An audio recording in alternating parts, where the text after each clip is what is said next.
Friday on Daily Delivery. I am Michael Rand. Glad to be back for another day. Final show of the week. Hope everyone has a great day, a great weekend, all that good stuff. But first, listen to a great show. Bobby Nightengale Jr. from the Star Tribune joins me here in just a few minutes to talk Twins.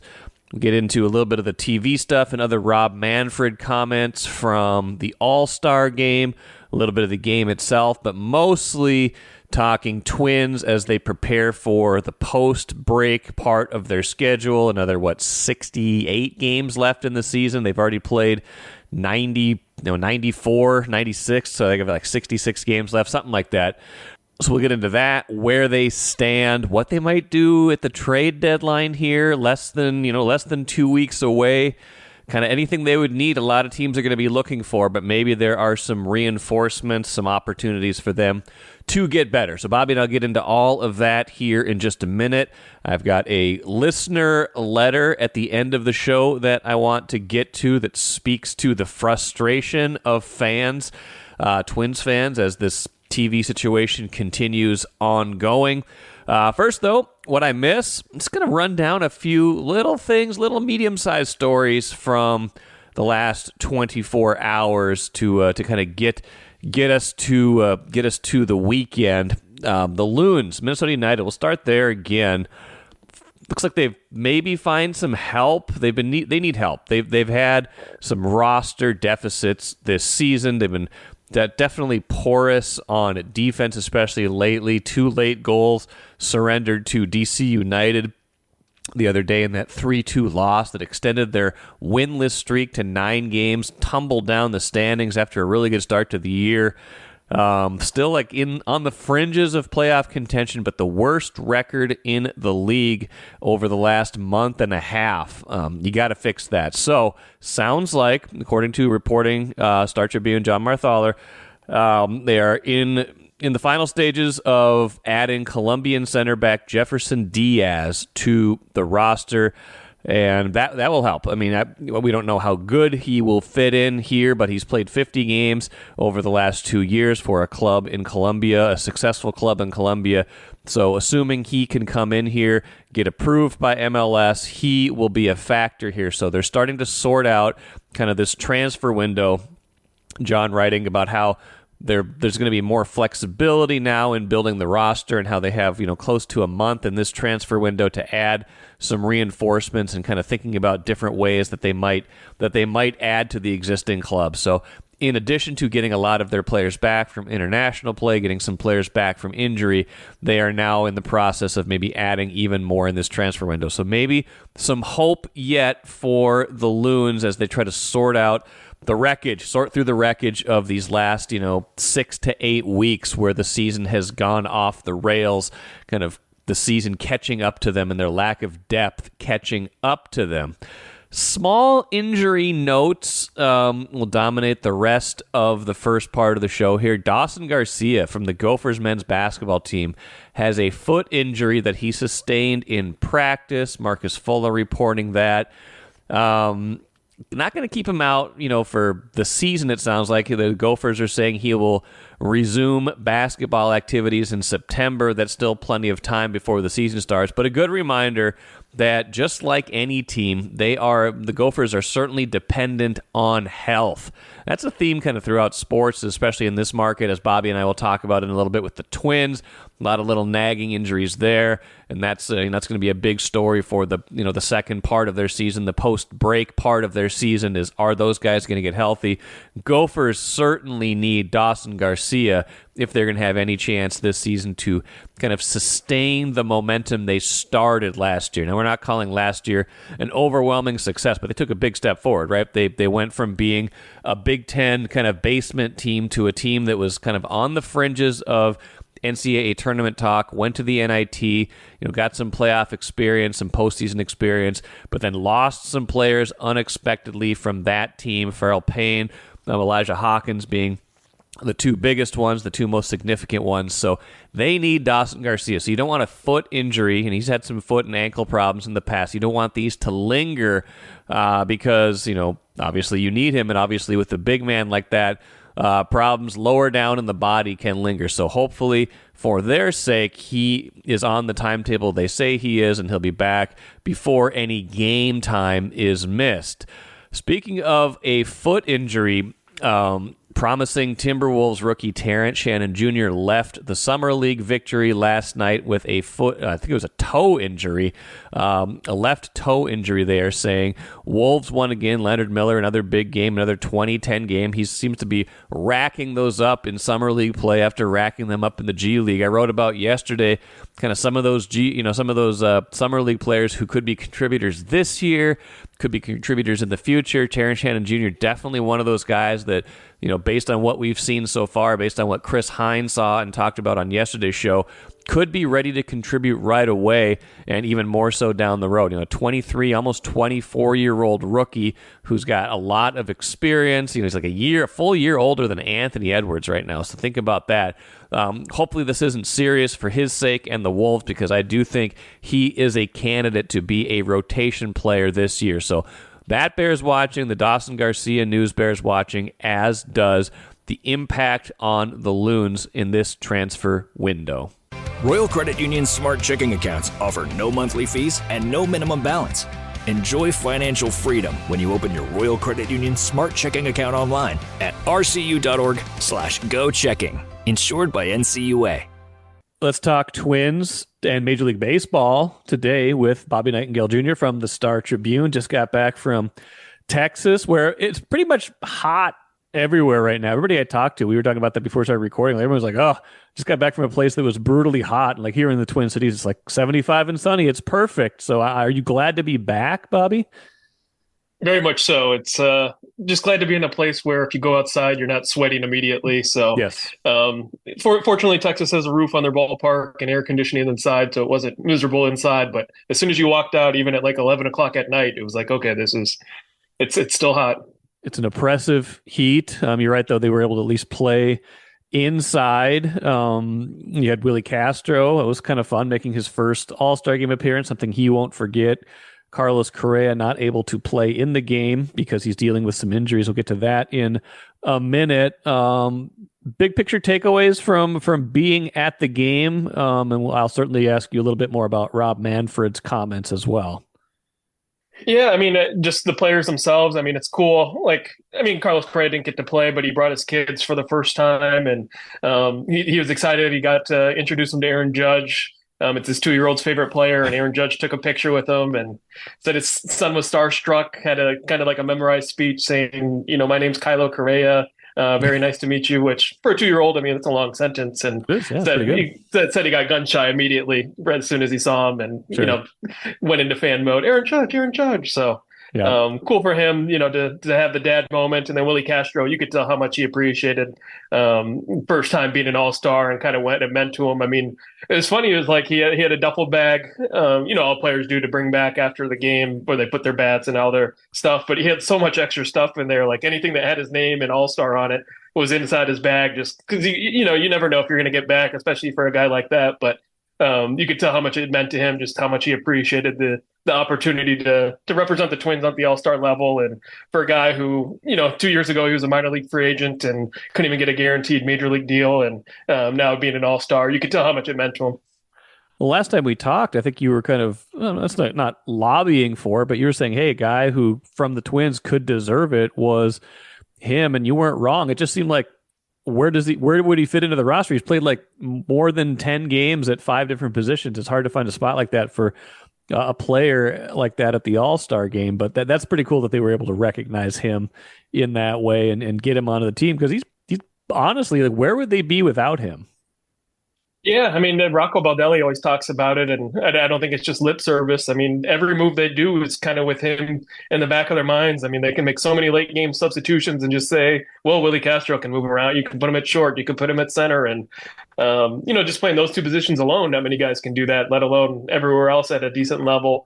And anytime they've had an injury this year, I mean, Byron Buxton was on the IL. He plays center. Carlos Correa spent time on the IL. He's your starting shortstop. So, I mean, Royce Lewis Scott went down and he was your starting third baseman until Jose Miranda heated up. So kind of did it all. So, I mean, credit to him. He's played in every game, which is not an easy thing to do these days. So it speaks to kind of he's at the forefront of every move they make, even though there might be guys on the team more talented than him. He's the guy that every move is kind of based around. Certainly some young talent around the league showcased at the game. It just kind of underscored how much, I know 5-3 is not necessarily a pitcher's duel, but just underscores how much good pitching there is right now and how many guys just coming in and throwing just filthy stuff for 9 innings. What was your kind of thoughts on the game itself? Yeah, I mean, it felt like a pitcher's duel. It felt like a pitcher's duel, even though it was a 5-3 score. I mean, it was the second fastest All-Star game, I think, in the game's history. Ohtani homered, which got the crowd excited. But I thought it was really cool. Paul Skeens was the starting pitcher for the National League. They do the draft in All-Star Week now, and with it being 1 year apart since he was the number 1 pick, I mean, pretty cool for full circle moment for him, and kind of just shows how fast things move now. I mean, how fast guys get rushed through the minor leagues, probably faster than they used to, and if you have talent, you're going to get to the major leagues pretty quickly. So I thought it was a good showcase for a lot of the young guys. I mean, Carlos Correa was talking about how old he felt with Bobby Witt Jr. and Gunnar Henderson and Ellie De La Cruz being the shortstops there, who are all in their low 20s. So, I thought it was a good showcase just in terms of the star power was there. Paul Skeens got to face Aaron Judge, Ohtani homered, and then a couple of big hits late, decided it for the American League. Rob Manfred, Major League Baseball commissioner, talked Tuesday, the day of the game. Before we get into everybody's favorite local subject, which is the TV stuff, what else from his session stood out to you? Yeah, I mean, it sounds like they'll go back to, at least there's a strong consideration that they'll go back to all-star teams wearing their players wear their team uniforms instead of the one-stop all-star uniforms, which I think a lot of fans would be happy about. Kind of goes to the old school, what the all-star game used to look like.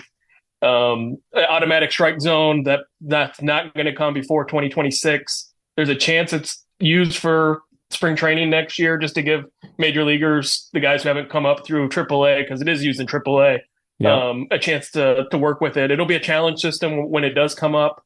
But the issue now is it's hard to define a strike zone. I mean, it's for all the guys that, different heights, different sizes. Kind of finding an automatic, this is what exactly the strike zone looks like. That's where the issue's kind of been. That's why it's being slow played a little bit, because in AAA they've adjusted it, I think, 3 or 4 times, just because if you call it by the belt, it's a lot higher than umpires actually call it, and if you do it at the knees, there are some kind of fine points that make it difficult. So it's not going to come immediately to the major league level, the automatic strike zone. And Manfred did say that I thought interesting. 2028. There is a chance they would consider an Olympic break to allow major leaguers to play in the Olympics, just because it'll be in Los Angeles. You kind of want to show it in your home country. Baseball means so much. And so there is a chance they would kind of time the All-Star break with the Olympics 4 years from now to try to give it a chance to make Olympic baseball more of a thing.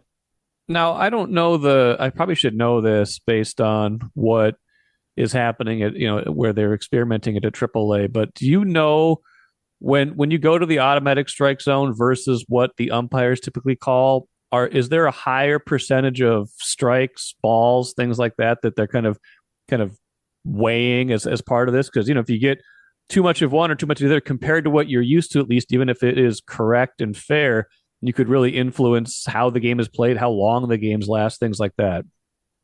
Yeah, if you talk to like the major leaguers, like Royce Lewis, obviously he's done rehab assignments there. He says it's a lot smaller of a zone, easier to draw walks. I remember when he did a rehab assignment down there last year, I think he had 4 or 5 walks in like a week on his rehab assignment. And he goes, I've walked more down there than I did in the big leagues. And he's like, there's guys who could put up Barry Bonds walk numbers with the small strike zone compared to, and so pitchers say that too. They're like, it's a little bit tighter than how it's called in the big leagues. And also with the challenge system, that's what they do use in AAA. I think it's a few days a week, but they might be doing it full time now. It is funny, like you'll see hitters, they'll challenge and they're so convinced that, that no way that pitch was should have been called a strike, and it is a strike. Right. And so there is some of that where it's like you can surprise hitters at least. It's not just the egregious calls. There are borderline calls that players don't always get to their side. We do have to talk about the TV stuff. You wrote about it, then I wrote about it. Rob Manfred kind of delving into the subject of, how they proceed with regional broadcasts. And I think he was kind of tiptoeing around it a little bit because we've got this bankruptcy kind of hopefully finality coming for Diamond Sports in just a couple of weeks now, where we might know, hey, are they viable going forward or not?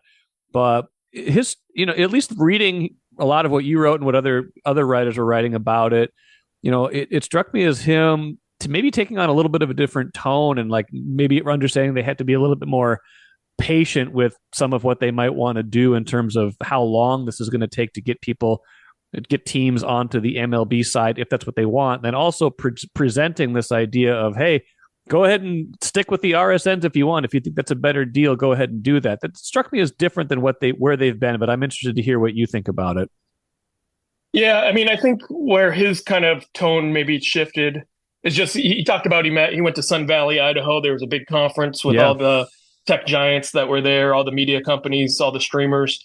So he was there along with other sports. And basically they kind of reiterated, hey, we have zero interest in just like streaming Twins games by themselves. Amazon does not just want just a Twins package. They want an entire sports package, which makes sense. I mean, you see it with the NFL, Thursday Night Football, NBA is getting their games will be on Amazon Prime Video more often. They're even getting playoff games. So I mean, there's interest in live sports. Obviously, that everyone sees that's how you drive viewers. If you want people to have to see things live sports is one of the main reasons to do so. But it has to be nationalized, and I think that's where he's kind of saying 2028. That's where he wants to get most teams on board. The Valley Sports situation, that'll decide itself. If Valley Sports hits bankruptcy and doesn't come out of it, obviously you're going to have a lot of rights that you're going to have to fill anyway. But if Valley Sports stays alive, then you're going to have to force teams to have more options. And I think that's where he's saying, if the Twins think, because I asked him directly, I mean, if it was up to him, where does he want the Twins next year? Yeah. And that's where he kind of gave the line, it's up to their choice. They have their local rights. God bless them. It's up to them what they want to do. But I think it's just one of those, there's not a ton of interest from the streamers in terms of just getting a small team package. They want at least half the league. And it's not going to happen for a few years unless Valley Sports hits bankruptcy and goes out of business. So I think that's where his tone has shifted just a little bit, saying there's just not a ton of interest. You're not going to make a ton of money doing this. And that's the frustrating part for the Twins, probably. Yeah, I mean, because I feel like if the Twins, in an ideal world, they would be able to go with the MLB package because they have distribution with Comcast. There's even been some rumblings. I saw some rumors, and I think it was written about by cord cutters, that there's maybe like some testing of an alternate channel, that there's an MLB channel for the Twins. I don't know if that's true or not, but it wouldn't be surprising if there's at least like some kind of contingency planning based on what could happen in bankruptcy court here in a couple weeks. In a perfect world, they would be able to have some sort of product, whoever it is, where, hey, they're on all the cable channels, all the cable carriers, including Comcast, and they also have a standalone streaming option for the local viewers or whoever wants it that just wants to pay. I think the going rate for MLB is $20 a month. Who wants to just pay that and still not have anything else? They don't have either one of those things right now, and I feel like those are two must-haves for 2025. But if the only place they can get them is MLB and they're not getting as much money there, the choice there feels like a hard one, and maybe not even much of a choice when you get down to it. Yeah, I mean, if you look at it, I mean, I think the streaming rights, Manfred said it, and I think everyone would probably agree, streaming is that's the most important part, is who has the streaming rights. And the Twins did not give that to Bally Sports this year, which is why you don't have games. Well, you can't just stand alone stream on Bally Sports, the app, right? Like some other sports. So I do think like MLB does not want the Twins ever to give that to Bally Sports, just based off that's a pretty contentious relationship as they go through bankruptcy court. So but I mean, if you look at it, I mean, the reach, that's the most important thing. I mean, you look at how much the Twins value, they're going to get more money from Bally Sports this year, but if half the fans don't see the games, and obviously, the Twins will emphasize they did not expect Comcast not to ever come to an agreement with Bally Sports and them to be off the air on cable. So I think that's the spot the Twins are in. And you look at it around the league, I mean, like the San Diego Padres are one of the three teams that are under the MLB production right now. They have 40,000 digital subscribers right around there. If you do the math, I mean, $100 a year subscription, that's only adding up to 4 to 5 million. Now you're going to get some more from like cable TV ads and some other ways, but that doesn't add up to like the Twins made 50 million plus last year. The Yankees make over $100 million off their TV deal. So I do think the streaming rights, that's the biggest fight. And I think I understand both sides. I mean, I get the Twins, you want to bring in more money. And I understand MLB side saying we have the reach, but we're going to keep those rights. We're not going to give those to Bally Sports. Yeah, that's going to be interesting. And I think, too, we could hear more from Manfred, the Twins, everybody once we get this hearing in about 10 days from now. So we'll see where this is all headed. I'm sure they'd love to be not talking about this every day or every year, but that's kind of where they're at right now. Let's shift to on the field as we kind of think about post break. I won't dare call it second half because I don't want to offend Mr. Royce and all those folks, but I agree with that. They've already played 96 games, so it's not the half of the season. I get it. 68 games left. They're in a pretty good spot, right? I mean, they have to feel like Cleveland is definitely within shouting distance. They're 4.5 back. They've got 8 games left with the Guardians this season, if I'm not mistaken. So a chance to catch up. Now that cuts both ways. They're 0-5 against Cleveland so far this year. So that could either be a good or a bad thing. But where do you evaluate where they are right now? And then maybe we'll get into a little trade deadline stuff here in a second too. Yeah, I mean, I think when they're healthy, they kind of showed their potential over the last month and a half or so, and they've been relatively healthy. Just the offense, it's kind of lived up to before the season. That was kind of what everyone was talking about was, hey, if Byron Buxton and Carlos Correa and Royce Lewis are healthy, we'll have one of the best offenses. And, Royce Lewis has been down for most of the season, but other guys have stepped up. Willie Castro, Jose Miranda, Carlos Santana has been pretty solid offseason signing. So, I think that's the exciting part. I mean, obviously there's pitching that they can improve upon. Starting rotation probably hasn't been as good as they would have hoped through the first part of the season. But looking where they are, I mean, the division's a lot more competitive. I was talking to a lot of Cleveland Guardians All-Stars at the All-Star game, and a few of them brought it up. They're like, hey, remember at the beginning of the season when we were supposed to be playing in the worst division in baseball? And, now Cleveland's, as good as anybody. The Twins are having a good year. Royals are right there. So they like to point that out, but they kind of expected a dogfight. And I think it's one of those. Twins are in position. Guardians, I think on a talent level, you'd say that I would think the Twins would have more talent than the Guardians. But Guardians just keep winning. They win a ton of close games. Their bullpen's so dominant that they feel like if they have a lead after 6 innings, they're going to win. So it'll be fun. I mean, it'll be curious at the trade deadline's coming up just to see kind of what moves are made between the Guardians, Twins, and Royals, just to see how that affects the other teams. Absolutely. Before we get to that, I mean, you had a couple I don't feel like they're major injuries. I feel like Lewis has probably got to be kind of close to getting back. I think he's got a bat day this weekend, so maybe they're going to try to get him back for his promo day. Correa with the new plantar fasciitis in the other foot. Miranda's on the injured list. Buxton crashed into a wall. I mean, those are important players. Where do you see their status coming out of the break? Yeah, it felt like for them, it was fortunate the timing of the All-Star break. I mean, a lot of nagging injuries just kind of built up over the last 3 or 4 days. But you get 5 days off. I don't know if any of them I would expect to end up on the injured list that aren't already there. Okay. Maybe Correa is probably the one to watch, but he wanted to play in the All-Star game, and I think it was just one of those. Had he had a chance to play in San Francisco before the All-Star game, I think he would have had the go-ahead, but just the fact he missed the last 2 games probably cost him the opportunity. But Byron Buxton pinch ran the last game, and that was at least a good sign that he wasn't completely down. And Jose Miranda, I think they put him on the injured list just to kind of time it up, just taking advantage of the days that he's off. And as you mentioned, I think Royce Lewis, I would expect him back sometime this month. So I think they're in a good spot. Brock Stewart's already on a rehab assignment, and he'll be back soon to help out the bullpen as well. How does that kind of play into what they might be doing trade deadline wise? You kind of referred to it. We're only less than 2 weeks from the deadline. Obviously, every team wants to improve, but everybody's kind of looking for the same stuff to a certain degree. How aggressive will they be as buyers, and how aggressive should they be in terms of trying to add to what they already have? Yeah, I don't think they'll be overly aggressive just based off the fact they're 4.5 games behind Cleveland. I think it's a different approach when you're ahead in the division and you're thinking how can we best fortify for a playoff series versus if you're in a wild card game and you're only playing 3 games. I do think it changes your strategy a little bit on your aggressiveness. Also payroll. They were tight on payroll into the offseason last year. I don't think there can't be a ton of room. It's not like attendance is way up and they have all this extra money and the TV deal has been going perfectly. And, I don't foresee where they could just add a ton of salary that they didn't already have already.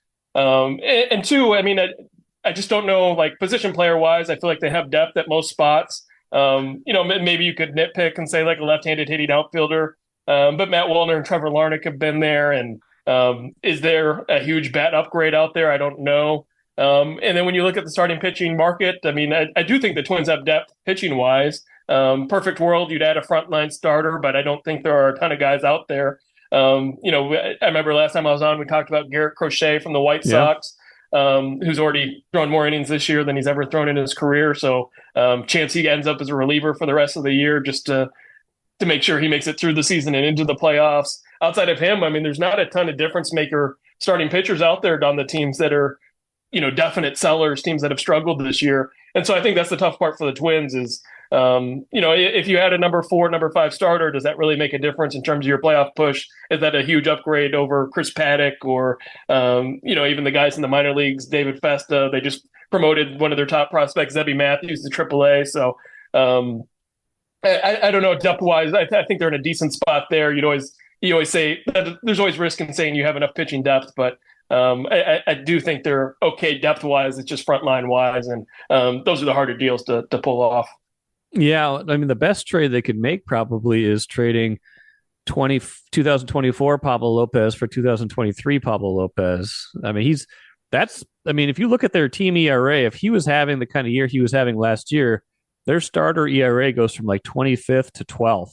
And I know that a lot of his, other numbers, his kind of, the comparables, everything that you look at, the inside the numbers are kind of tracking just fine. But a guy of his caliber still shouldn't have an ERA over 5. Like his struggle years or his, when he's getting a little unlucky, I don't feel like he should have a 5.11 ERA. Just not enough consistency, not enough dominance. How do they get him back on track?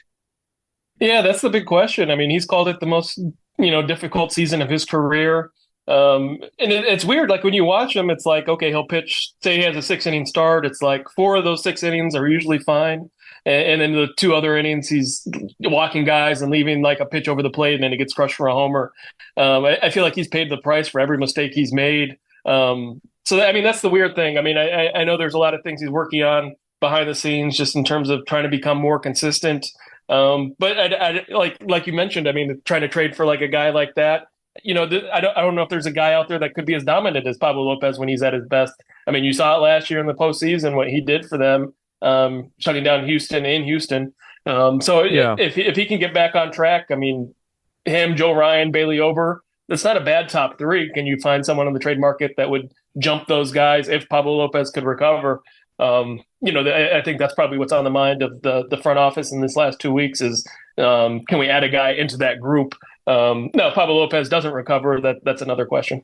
Yeah, it is. And it's probably a bigger question going forward too, because he's, expected and counted on to be a rotation stalwart for years to come based on age, contract, things like that. Well, Bobby, we'll see where they wind up. Season resumes Saturday, 2-game series against the Brewers. Long 5-day break for all these players, but I guess that's good and good timing for the Twins. Good timing catching up with you as well. Appreciate it. We'll talk to you again soon. Sounds great. Thanks for having me. Great stuff from Bobby. As usual, you can read Bobby and Phil Miller's kind of second half reports, kind of getting ready for the next phase of the season that starts Saturday against Milwaukee. Read that, Star Tribune and StarTribune.com. ESPN piece that I checked out, kind of talking about the contending teams in baseball, kind of has the Twins pegged about right.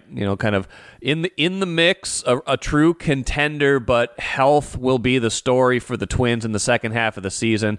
I think that's true. I think they're going to be, you're going to have to watch how fast does Royce Lewis come back and does he stay on the field? Can Byron Buxton, keep his relative health? Same with Carlos Correa, even though both of them had kind of some nagging minor stuff pop up at the end of the first part of the season before the break. Got to get Jose Miranda back and hitting as he was. It's a lot of guys who were doing a lot of damage who now you have questions about. If those guys are healthy, their lineup is real. They are for real. They are scoring runs. They're as good as most teams on most nights at the plate. Need more from Pablo Lopez, like I talked about with Bobby.